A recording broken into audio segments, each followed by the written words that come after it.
Welcome to the deep dive. Yeah, thanks for having me. I'm excited for this one. Same here. So today our mission is to open this really beautifully detailed time capsule from 1940 and 1941. It really is like a time capsule, yeah. It is. We're using excerpts from a historic magazine called The Linking Ring. Right. And we're using that to explore just this incredibly vibrant, eccentric, and tightly knit world of Rhode Island's Ring 44. Which was a local chapter of the International Brotherhood of Magicians, the IBM. Exactly. But before we look at the documents, I want you, the listener, to just think about the last time you saw a magician. Oh, yeah. That's a good framing. Because you probably picture this grand, solitary figure. Sure, yeah. Like the top hat-wearing illusionist on a huge stage. Right. Bathed in a single spotlight. Untouchable. Totally untouchable. Just snapping their fingers to do the impossible. But what if I told you the real magic wasn't happening in grand theaters? Right. What if it was in domestic basements, Yeah. fueled by, like, Sears Roebuck catalogs? Which we'll get to. Oh, we will get to that. Catalogs, poetry, and just staggering amounts of local food. So much food. Okay, let's unpack this. Because the physical spaces where these everyday people gathered are they're incredible. They really are. For instance, in December 1940, the group held their regular monthly session in the new downstairs meeting room at the home of Mr. and Mrs. Henry Turoff. Which is a fascinating tone right from the start, I think. How so? Well, you have this group of adults, right? Gathering in a residential basement to practice sleight of hand. Yeah. But Ring 44's architecture of gathering gets much more elaborate than just, clearing out some space next to the furnace. Oh, so much more elaborate. I mean, the absolute crown jewel of their meeting spots was a place they called Bill Baker's Miniature Theater.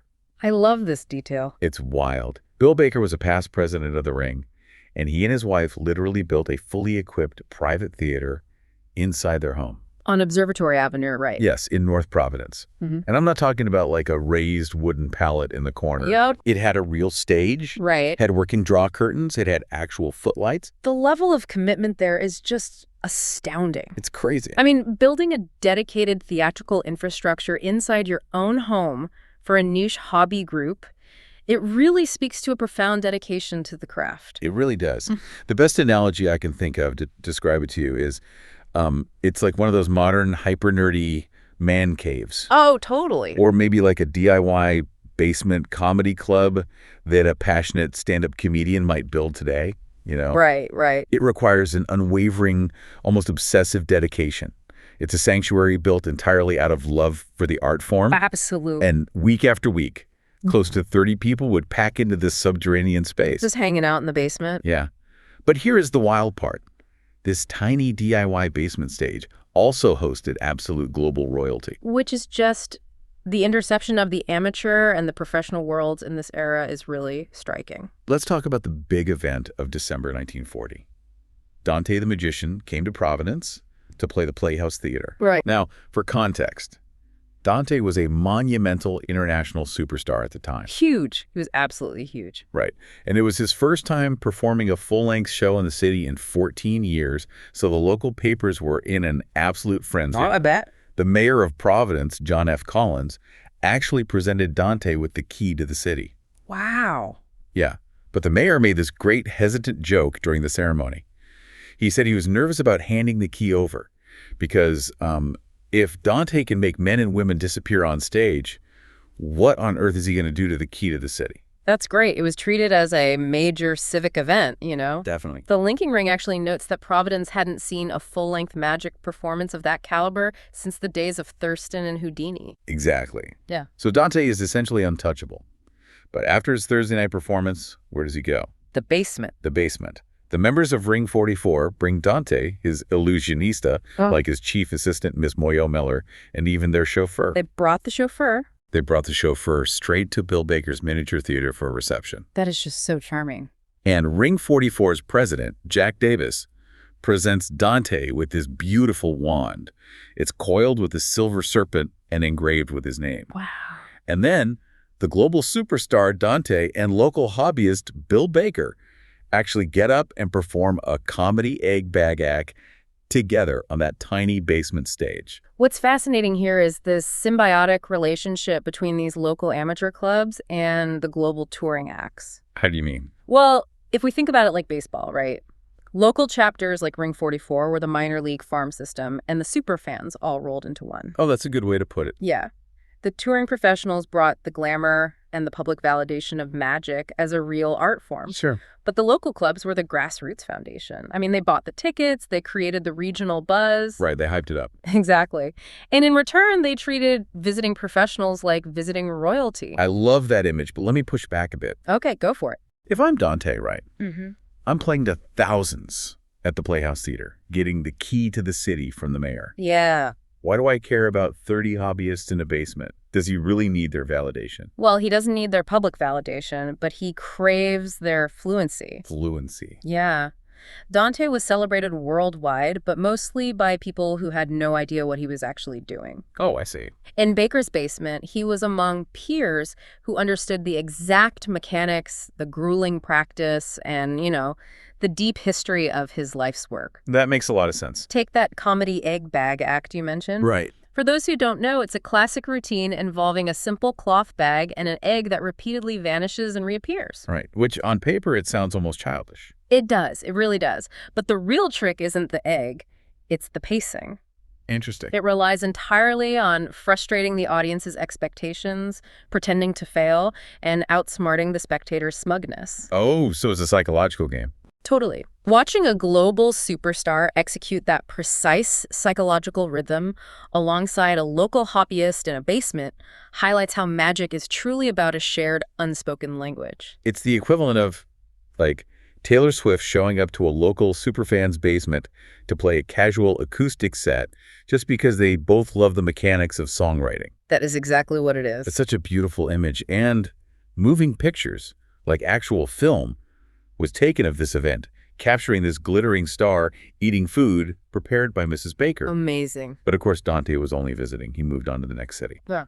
Which brings us to the real heart of Ring 44. Mm-hmm. Who are the everyday people keeping those footlights burning in Baker's basement week after week? Right. That's where the actual fabric of the community reveals itself. Yeah. And what strikes me about the roster of Ring 44 isn't just the magic itself, it's the sheer psychological variety of their performances. Let's look at that variety, starting with William Wallace, who eventually became president of the Ring. Oh. He was known as the Mental Marvel. Love the title. It's great.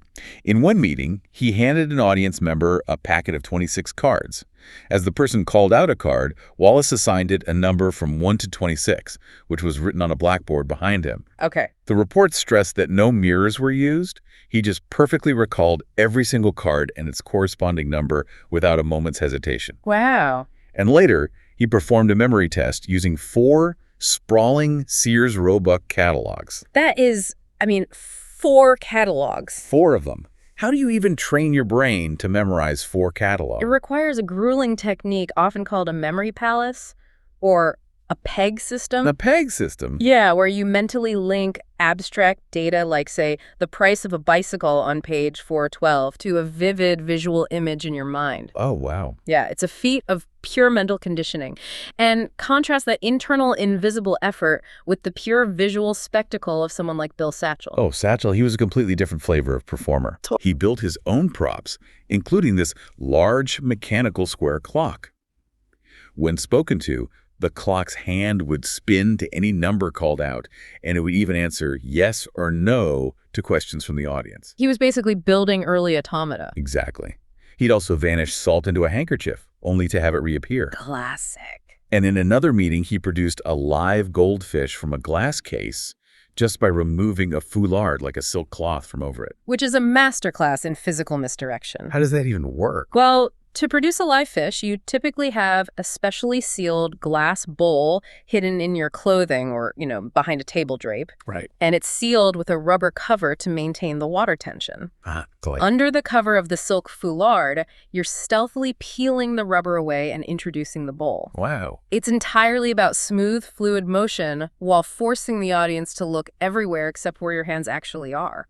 That's incredible. And you also had A. Allman, who the magazine calls the master of the pasteboards, specializing in impossible card tricks. Right. And on the other end of the spectrum, you had Joe Hanley, billed as the Mad Magician. The 17-year-old. Yeah. Youngest member of the Ring at just 17 years old, doing rapid-fire comedy magic.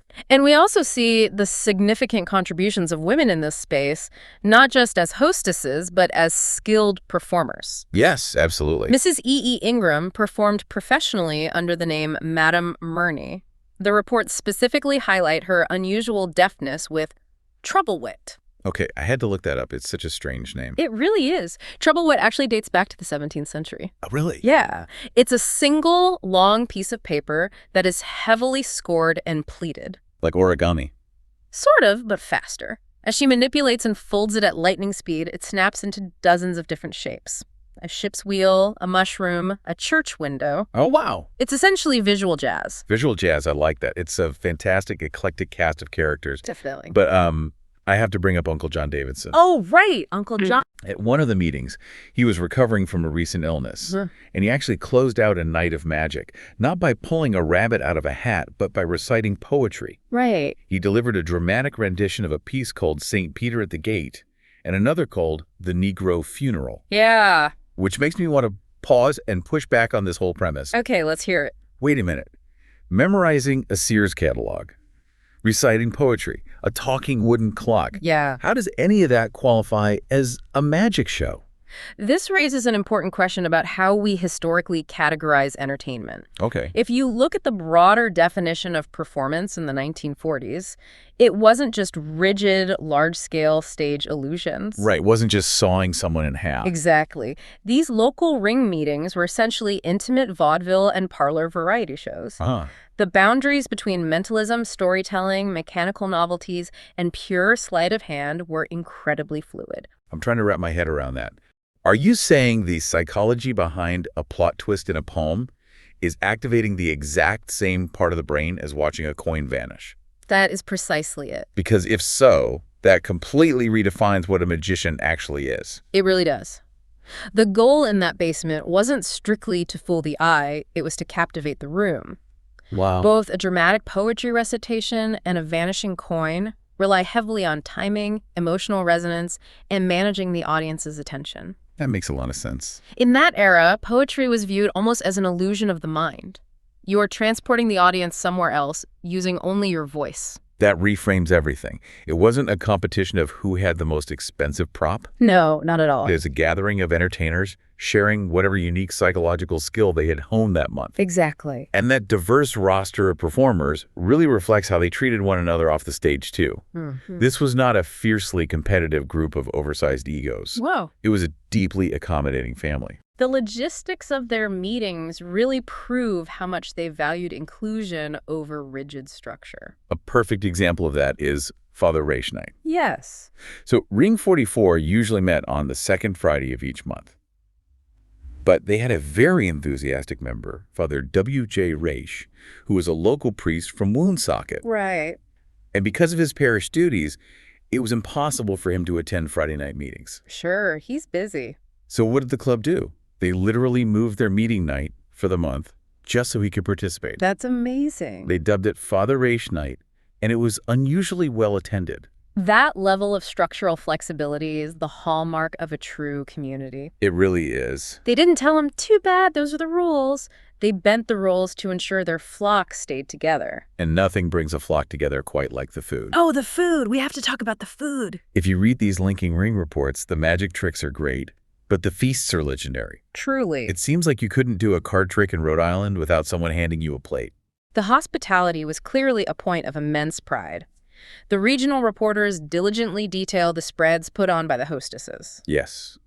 Mrs. Turoff and Mrs. Baker are constantly praised for tables groaning with sandwiches, salads, relishes, cakes, and cookies. It sounds incredible. And when the club went out, they went big. In February 1941, they held their annual banquet at the Hearthstone House in East Providence. 87 people showed up. Wow. 87. Or they'd meet at Johnson C. Grill. And during one of these events, Mrs. Wallace even introduced and played a brand new toast song called Here's to the IBM on the piano. It was a deeply multisensory experience. They weren't just feeding their minds with abstract magical secrets. Right. They were feeding their bodies and their fundamental social needs. Here's where it gets really interesting, though. Okay. This intense local camaraderie within Ring 44 wasn't isolated to just their basement. No, it actually spilled over into the broader New England magic scene, creating these sweeping regional connections. They weren't an island. They were a highly active node in a much larger ecosystem. In May 1941, Providence hosted the 13th Annual National Conference for the Society of American Magicians, or the SAM. Right. Now, Ring 44 was an IBM chapter, technically a rival organization, Yeah. but they entirely threw their weight behind helping host this monumental event. That shows real solidarity. It does. They welcomed visitors from all over the country. They planned an old-fashioned Indian clam bake at Crescent Park, right on the shores of Narragansett Bay. Oh, that sounds fantastic. Just imagine the smell of the ocean, the steaming clams, and magicians from all over New England showing off sleights while cracking lobster shells. That's such a great image. And you see members opening up their private lives for the greater good of the art. Yeah. H. Adrian Smith, the national president of the SAM, actually held an open house at his library in East Providence, Oh, right. allowing convention delegates to come and inspect his collection of rare magic books and pamphlets, some of which were 300 years old. Just imagine that. After eating your weight in clams by the bay, you wander into a local guy's library to casually browse centuries-old magical texts. It's breathtaking. It really is. So what does this all mean? Well, if we connect this to the bigger picture, what we are really looking at with Ring 44 is a masterclass in building a passionate, inclusive local community around a highly niche interest. Absolutely. You have to remember the historical context here. This was late 1940 and early 1941. Right. The world was on the brink of a profound, sweeping conflict with the war in Europe. That's a great point. There was no internet to instantly connect you with people who shared your obscure hobbies. If you loved magic, you could have easily been completely painfully isolated. Wow, yeah. The real magic of Ring 44 wasn't the vanishing salt or the levitating cards. No, It was their role as an antidote to that isolation. I love that. They built a world where a 17-year-old kid, a local priest, a touring global superstar, and a poetry-reading uncle could all sit down at the same table, eat Mrs. Baker's relishes, and fundamentally belong. And that leaves us with a really provocative thought to mull over. Okay. Today, Yeah. if you want to learn almost any sleight of hand trick, you can find a video online. Oh, in seconds. Right. You can master the mechanics of the egg bag or the goldfish production in 5 minutes. It's an incredible privilege. It is. But you usually do it sitting alone in your bedroom in front of a glowing screen. Yeah. In gaining infinite instant access to information, have we lost the miniature theater in the basement?